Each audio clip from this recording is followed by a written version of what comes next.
Hi, Assalamualaikum. We are from Group 4 and today we will discuss how income inequality affects economic growth in East Africa, focusing on Burundi, Sudan, Malawi, Ghana and Madagascar. Here is a quick overview of the research background for our study on income inequality and economic growth. The relationship between income inequality and economic growth has been a long-standing debate. The study from Shen and Zhao suggests that inequality can both benefit and hinder growth, depending on factors such as investment, human capital, and socio-political stability. Dominica and Paulo also highlight that a more nuanced approach like spatial analysis reveals that regional disparities and inequalities in neighboring regions can also impact economic growth. In our study, the independent variables include income inequality, education, fertility rate, foreign direct investment, and government consumption, while economic growth is the dependent variable. We are analyzing how these factors collectively influence economic growth across this country. Instead of just considering if inequality helps or hinders growth, we examine how economic freedom affects both GDP and income inequality, aiming to identify policies that promote growth and address inequality. We also explore case study from this country, which is Burundi, struggle with aftermath of conflict and fiscal deficit. Malawi is susceptible to climate change. Sudan experienced growth followed by political instability. Ghana benefits from foreign investment and trade but still face rural inequality. And Madagascar has growth potential in agriculture and tourism despite political instability. In conclusion, this study will provide deeper insight into how inequality and economic growth interact, helping policymakers balance growth and reduce inequality in different contexts.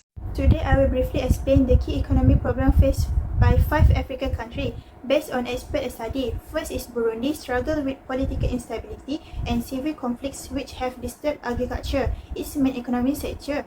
Poor infrastructure also made trade difficult and limits development due to Nikikumana ETAL 2018. Second, Malawi shows steady GDP growth but still suffer from high poverty. Its economy relies heavily on rain-fed agriculture, making it vulnerable to drought and inflation. Structural issues like corruption and weak policy slow progresses due to Chuku ATAL 2019. That is, Sudan has faced several economic declines since 2018 due to conflicts and its over-dependence on oil. Ongoing war has pushed millions into poverty and unemployment due to Hussein ATAL 2002 and Khalid ETAL 2024. Fourth, Ghana has relatively stable economy but relies too much on cocoa export. While cocoa support growth, it also makes the country vulnerable to global price and climate changes. Industrial diversification is needed due to Okiri and Gilu 2020. Lastly, Madagascar depends on agriculture, which is highly climate sensitive. Floods and drought hard GDP growth, and the lack of industrial development aids to economic instability due to Joshua ATAL 2024.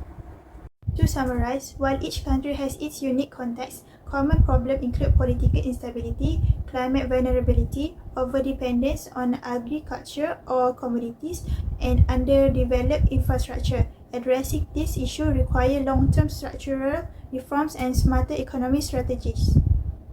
Specific research objective. There are two specific research objectives. First is to examine the significant relationship between income inequality, education, fertility rate, foreign direct investment, government consumption, and economic growth in East Africa, which is Burundi, Sudan, Malawi, Ghana, and Madagascar from 1919 to 2024. And second is to investigate the short-run and long-run equilibrium relationship between income inequality, education, fertility rate, foreign direct investment, government consumption, and economic growth in East Africa, which is Burundi, Sudan, Malawi, Ghana, and Madagascar from 1919 to 2024. Next, move on to specific question. Is there any significant relationship between economic growth and at least one of the independent variables in Burundi, Sudan, Malawi, Ghana, and Madagascar from the year 1990 to 2024? Second, is there any short-run and long-run equilibrium relationship between economic growth and at least one of the independent variables in Burundi, Sudan, Malawi, Ghana, and Madagascar from the year 1990 to 2024? For the independent variable in our research is income inequality, education, fertility rate, foreign direct investment, and government consumption. For this study, we focus on 5 East Africa countries, which is Burundi, Sudan, Malawi, Ghana, and Madagascar from 1990 to 2024. These countries were selected due to their diverse experience with income inequality and economic growth. Burundi and Sudan face significant inequality driven by political instability and conflict, Malawi, dependent on agriculture, struggle with high inequality and fertility rates. Ghana show consistent growth but inequality persists, especially in rural areas. Madagascar deal with high inequality worsened by environmental challenges and political unrest. These countries were chosen to examine how income inequality, education, fertility rate, and foreign direct investment impact economic growth. This study has a few limitations. First, it focused only on East Africa countries, limiting its applicability to other regions with different economic conditions. Political instability and conflict in Burundi and Sudan complicate the assessment of how inequality impacts economic growth, as the factor disrupt normal economic process. The study also doesn't fully consider external shocks like climate change or global crisis, which could affect the result. Lastly, the study assumed a linear relationship between inequality and growth, which may oversimplify their complex interaction. This limitation should be kept in mind when interpreting the findings. This slide summarizes the key economic theory that support the variable used in our study on how income equality affect economic growth in East Africa. Let's start with the endogenous growth theory by Barrow and Menquist. This theory emphasizes that long-term economic growth is driven by internal factors such as human capital, education, and sound policy. It supports our inclusion of education and government consumption as independent variables that contribute to sustained growth. Next, the inequality and growth trade theory discussed by researchers like Compson and Akidari and Saye. It explains that income equality can either stimulate or hinder growth depending on the structure and policy context. This theory helps us understand the diverse effect of inequality across the country like Sudan, Burundi, and Ghana. We also apply human capital theory introduced by Sen, supported by Abu Afol and Mbawe. It argues that education improves workforce productivity and long-run economic performance. This supports the inclusion of education spending in our analysis. Moving on, the demographic transaction theory, explained by scholars like Nibaruta and Palamuleni. This theory linked the economic development to declining fertility rates, showing how population changes affect labor supply and growth. It's relevant for understanding fertility impact on GDP in rural and urban settings. Then, we have FDI-led growth hypothesis, which propose that foreign direct investment can promote growth by bringing in capital, technology, and jobs. Researchers such as Kambanda and Yu support this view, which justify our use of FDI as growth factor. Lastly, the crowding out hypothesis and fiscal policy theory supported by Al-Zaidin and Ahmed suggest that excessive government spending may reduce the private investment and lower efficiency. This helps explain why government consumption show mixed effect on growth in different countries. Together, this theory provides a strong foundation for our research framework and explain the diverse dynamic influencing GDP across the East African nation. So now I will be present the empirical review of how selected independent variables affect economic growth in East Africa. Based on key findings from prior studies, the 5 variables we focus on are income inequality, education, fertility rate, foreign indirect investment, and government consumption. So now let's begin with income inequality. This factor has received significant attention in development economics.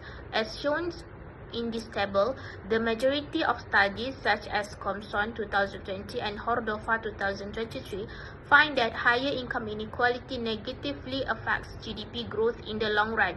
The mechanism is typically through reduced access to education, healthcare, and investment opportunities. However, some studies like Akadiri et al. 2018 and Sayer and Ada 2018 show a positive relationship, possibly because the wealthy invest more, driving capital accumulation. This highlights how context matter, especially policy and institutional factors. Moving on to education, education is generally expected to promote growth by improving labor productivity and innovation.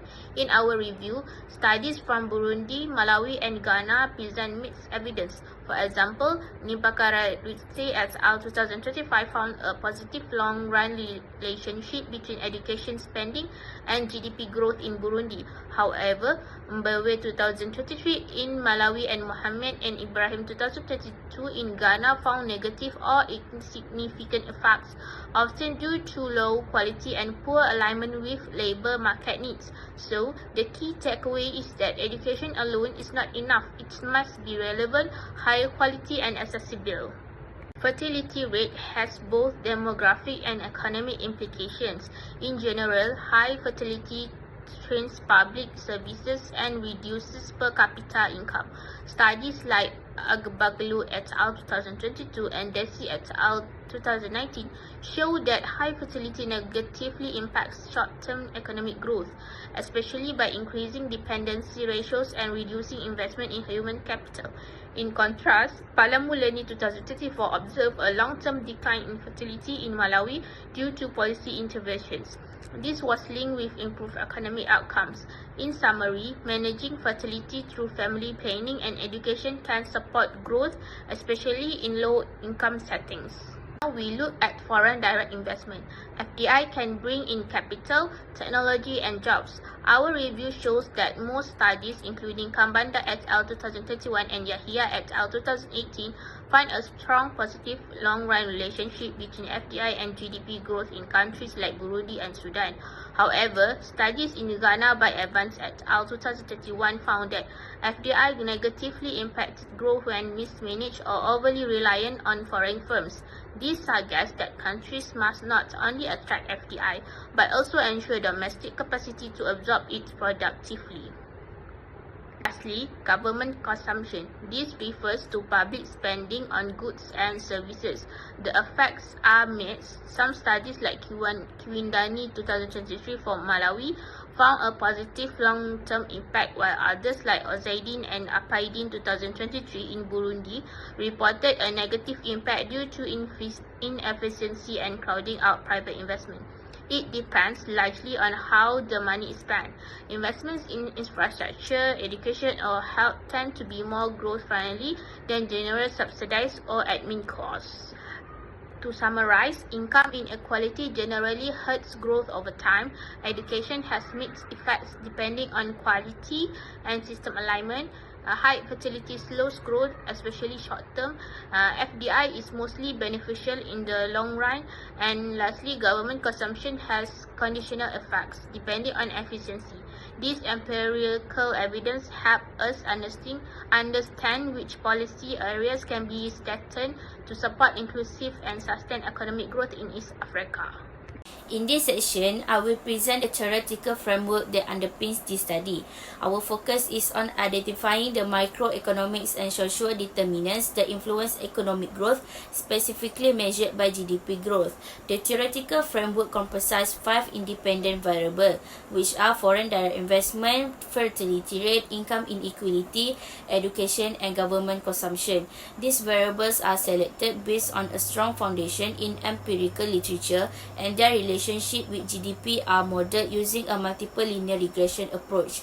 As shown in this diagram, each of the independent variable directly influences the dependent variable, which is gross domestic product. The model is expressed by the following equation: GDP equal beta 0 plus beta 1 FDI plus beta 2 fertility rate plus beta 3 income inequality plus beta 4 education and plus beta 5 government consumption. This framework reflects a causal research design.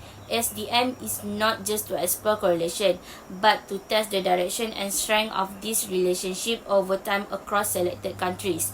Each arrow in the diagram represents a hypothesized direct effect from a microeconomic or social factor towards GDP growth. For instance, investment inflows and educational improvement are expected to stimulate growth, while high fertility or income inequality might act as a constraint depending on the economic context. This model guides our empirical investigation and helps us to isolate the effect of each variable using econometrics techniques. Now let's move on to the second part of this chapter, which focuses on the data sources and how each variable is measured. This study utilized annual time series data spanning from 1990 to 2024, covering 5 sub-Saharan African countries: Sudan, Burundi, Malawi, Ghana, and Madagascar. The data is entirely sourced from the World Bank and other recognized empirical studies, ensuring consistency and international reliability. So let's now go through each variable as shown in this table. So first, the dependent variable is GDP per capita. It's measured in current US dollars. It serves as a primary indicator of the economic growth and reflects the average income per person in a country. It allows us to compare development levels across the economies more effectively than aggregate GDP alone. So the second one is foreign direct investment (FDI) is measured by net inflows as a percentage of GDP. So the proxy show how much the external capital is entering the country relative to the size of its economy, and it's crucial in assessing global investor confidence and local economic openness. So the third one is fertility rate. FER is captured as the total fertility rate or the average number of births per woman. This variable is important because it influences population growth and labor supply and the potential burden on education and health system. So the fourth one is income inequality. INC is measured using the Gini index. A higher Gini score indicates more unequal income distribution, which can limit inclusive growth and reduce the long-term development prospects. So the fifth one, education EDU, is represented by gross school enrollment. This measure provides insight into the accessibility and reach of the education system, making it a strong indicator of the human capital development. And lastly, government consumption, GOVC.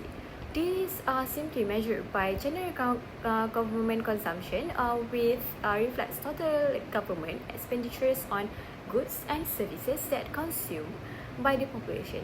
So this includes spending of the public services such as defense, education, and healthcare.